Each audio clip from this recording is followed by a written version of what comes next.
Bon mercredi, mesdames, messieurs. Lors de l'audience générale ce matin, place Saint-Pierre, où plus de 100 000 personnes étaient rassemblées, le pape François a évoqué plusieurs paraboles qui parlent de l'attente du retour du Christ et du jugement dernier. Il a invité les chrétiens à la vigilance et à ne pas s'endormir, à être prêts pour la rencontre.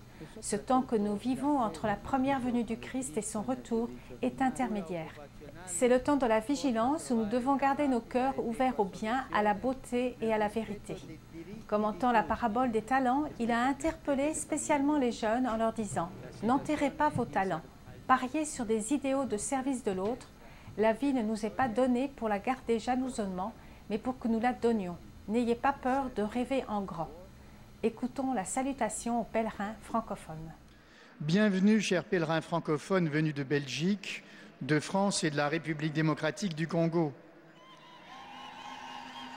J'adresse un salut particulier aux pèlerinages paroissiaux et diocésains, aux filles de la charité, aux séminaristes et aux nombreux élèves venus m'écouter me saluer. Je vous encourage tous à tenir vive votre foi par la prière fervente, par la participation au sacrement et par la charité. En cette période de crise, n'oubliez pas ceux qui sont dans le besoin matériel et besoin spirituel. Quant à vous, chers jeunes, pensez aux talents que Dieu vous a donnés et ayez toujours une âme généreuse. Bon pèlerinage, vous souhaite le pape.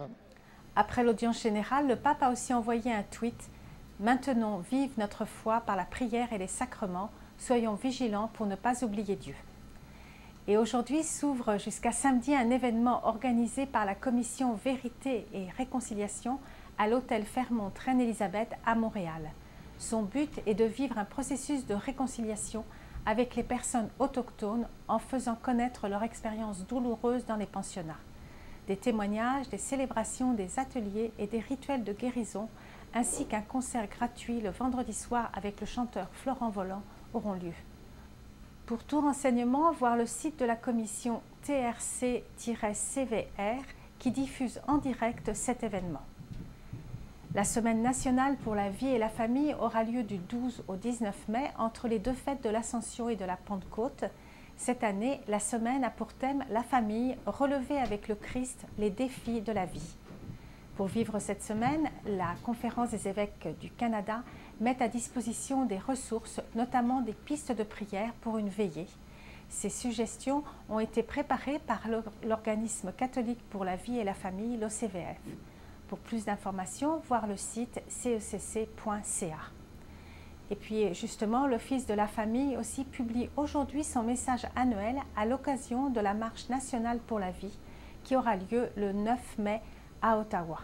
Il s'intitule « Mettons fin au féticide de filles au Canada ». C'est une réflexion sur la question des avortements sélectifs qui fait valoir que la cause de la famille ne vaincra que lorsque nous aurons créé une culture qui respecte la dignité et la valeur de toute vie humaine. Voir le message dans son intégralité sur le site ocvf.ca.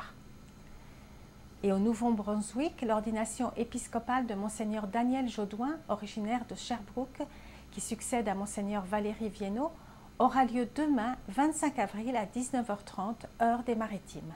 Cette célébration sera diffusée dans différentes églises et sur le site du diocèse de Bathurst, où vous trouverez tous les renseignements au diocèsebathurst.com. Voilà, c'est tout pour aujourd'hui. À la prochaine.